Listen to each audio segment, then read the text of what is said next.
Bonjour à toutes et à tous, sur le site des cours Artemis. Aujourd'hui, nous allons terminer le tutoriel sur la sphère chargée, donc électriquement. Alors, initialement, nous avions prévu de faire 3 vidéos. En fait, on n'en fera que 2, étant donné que le reste est très similaire à ce que nous avons déjà effectué. Donc, petit rappel. Alors, nous avons commencé par établir le champ électrique ainsi que le potentiel électrique d'une sphère chargée volumiquement, donc ayant une distribution volumique de charge.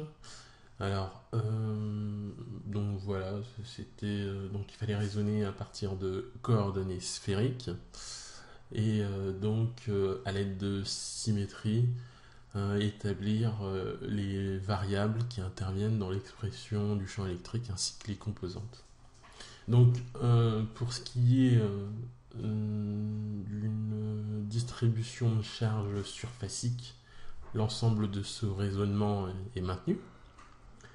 Donc, ça nous permet de simplifier l'écriture du vecteur E, donc du champ électrique. On obtient donc exactement la même chose, à savoir que E est égal à ER, vecteur UR. Ensuite, les modifications en fait apparaissent lorsqu'on applique le théorème de Gauss. Donc, le théorème de Gauss, lui, est toujours le même, évidemment. Il faut distinguer aussi dans ce cas de figure quand R, petit r, est inférieur à grand R, et quand petit r est supérieur à grand R. Grand R étant le rayon de notre sphère. Et les modifications qui apparaissent sont ici, en fait. Donc, ce qui est à gauche est exactement la même chose, sauf que ce qui est à droite est différent. Donc c'est ce que nous allons faire. Alors avant de faire ça, nous allons terminer tout de même, j'ai dû en parler à la fin de la vidéo précédente, de la mise en relation entre les deux potentiels qu'on a déterminés. Donc le potentiel associé à l'ensemble des points lorsque petit r est inférieur à grand R. Donc on avait trouvé cette expression-là. Je vais peut-être la mettre en évidence.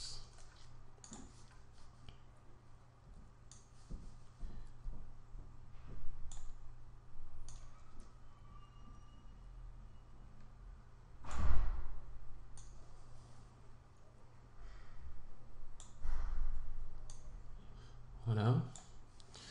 Et pour celle quand petit r est supérieur à grand R, on avait trouvé cette expression-là.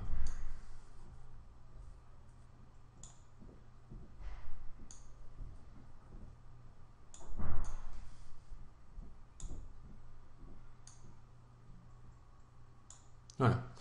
Donc je disais simplement qu'on pouvait mettre en relation ces deux expressions. Alors comment est-ce qu'on fait ça? Tout simplement en nous intéressant au potentiel quand petit r est égal à grand R. Donc on va le faire très rapidement.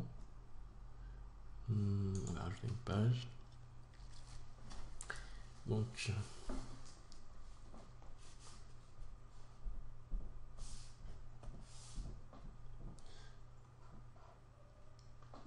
alors, CTRL-C. Donc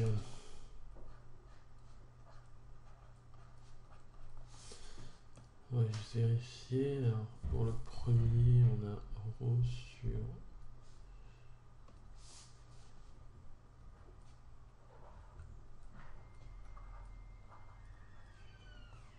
epsilon 0, R2 1,5,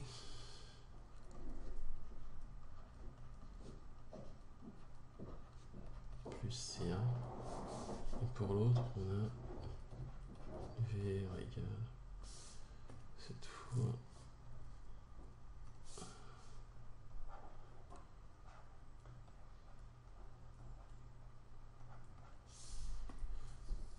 R cube sur R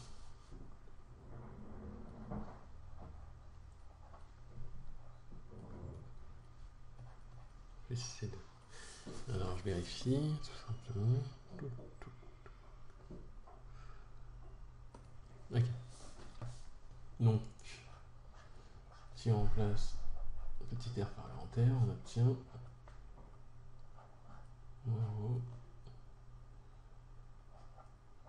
epsilon 0 grand R au carré plus C1. Et ici, VR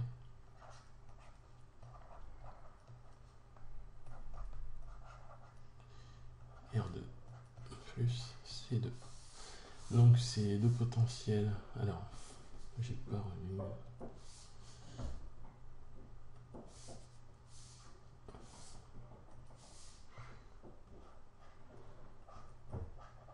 Grand R. Donc ces deux potentiels au niveau doivent être égaux. Ces deux valeurs.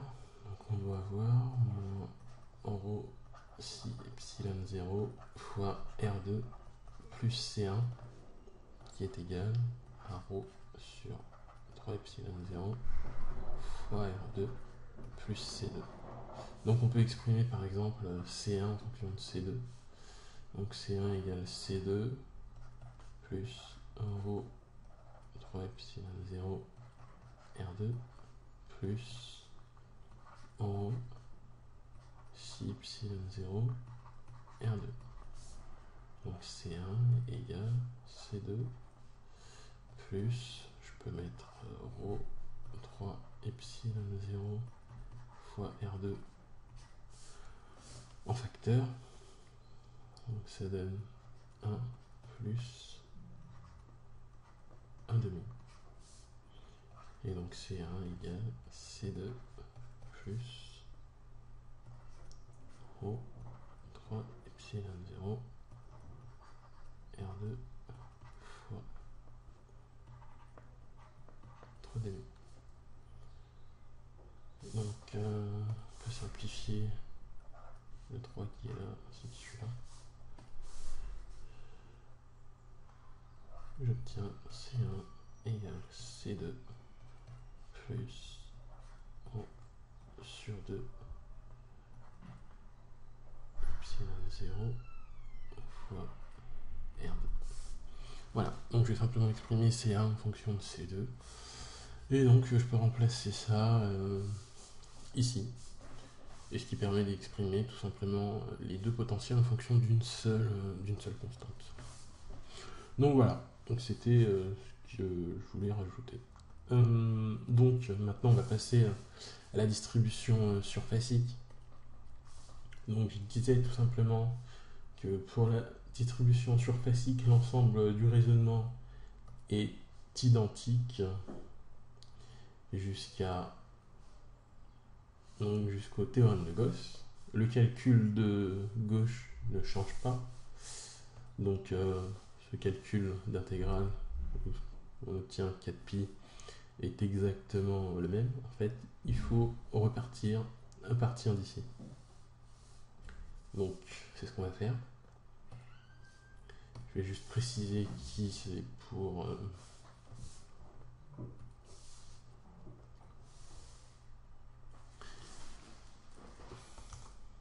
une distribution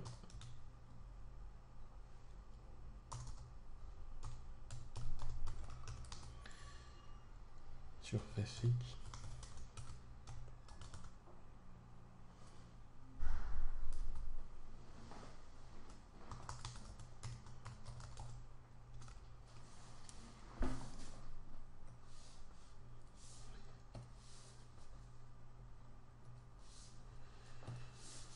Voilà. Donc, on repart de cette expression.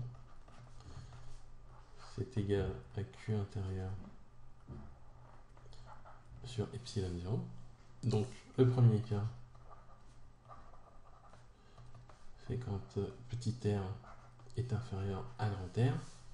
Alors, il faut comprendre que dans ce cas de figure, on a une sphère creuse. Donc, si je maintiens une surface donc, de Gauss comme la précédente, à savoir une sphère, donc une sphère qui aurait un rayon inférieur au rayon de ma sphère chargée, à l'intérieur de ma surface de Gauss, je n'ai aucune charge. Donc en fait, Q intérieur est nul, tout simplement.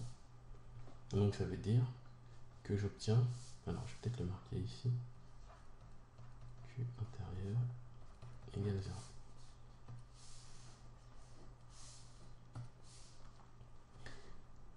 Ce qui me permet d'écrire que 4pi R2 égale 0. Donc, que le champ électrique est nul, tout simplement. Donc, maintenant, deuxième cas.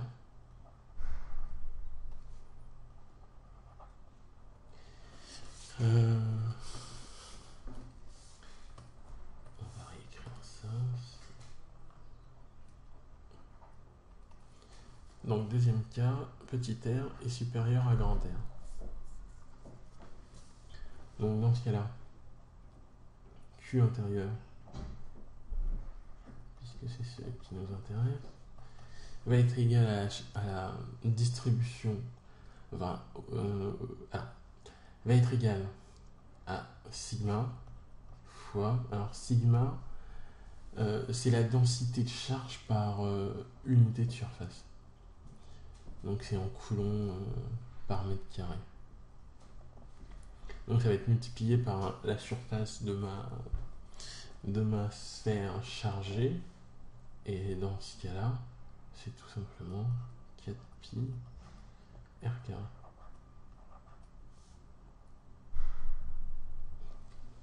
Voilà. Donc, je reprends mon expression initiale.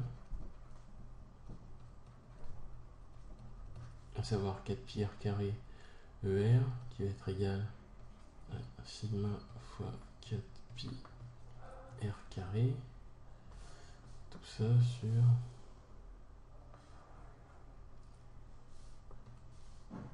epsilon 0. Donc ER égale sigma 4pi r carré sur 4pi petit r carré epsilon 0. Alors on peut opérer quelques simplifications. Celle-ci.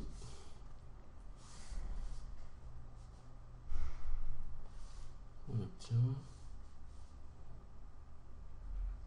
sigma R2 sur epsilon 0.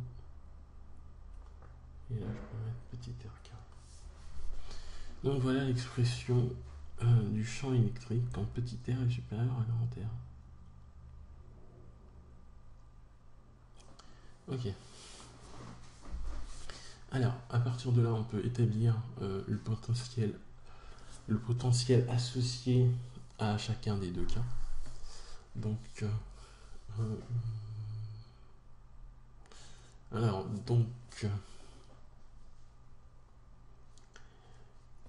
pour ce faire,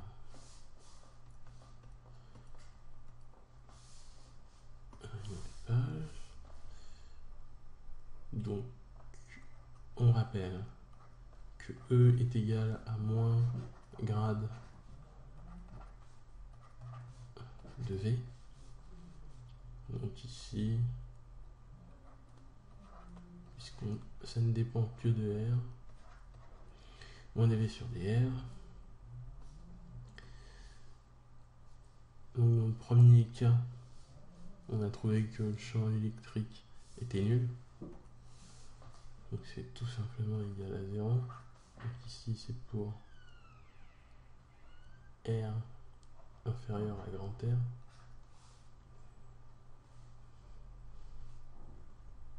Et ça me permet de dire tout simplement que VR égale une constante. Ouais. Alors, second cas, petit r supérieur à grand R. Donc moins dV sur dr. va être égal à ceci. Donc sigma sur epsilon 0 R2 sur R2 sur petit R2. Donc je peux établir VR et dire que j'obtiens sigma epsilon 0 fois R2 sur petit r plus une constante. On va appeler C. Voilà ce qu'on obtient pour les potentiels respectifs. Alors, par contre,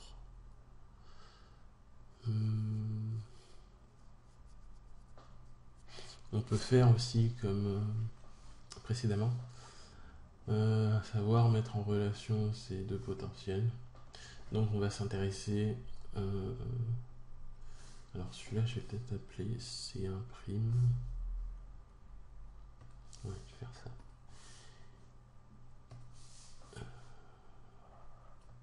C1', et celui-là C2'. Donc c'est parti. Donc quand petit r égale à grand R, le premier vaut toujours C1', alors que le second vaut sigma sur epsilon 0 fois r carré sur r, donc ça fait r plus C2'. Donc C1 égale C1' égale sigma epsilon 0 fois r plus C2'. Et donc voilà, on peut exprimer l'ensemble des potentiels en fonction d'une seule constante, à savoir C2'. Donc je peux indiquer que ça c'est égal à C2' plus epsilon 0 fois r. Et voilà, ainsi se termine le tutoriel sur les distributions de charges volumiques et surfaciques pour une sphère. Et donc je vous souhaite une excellente journée et je vous dis à la prochaine. Bye bye.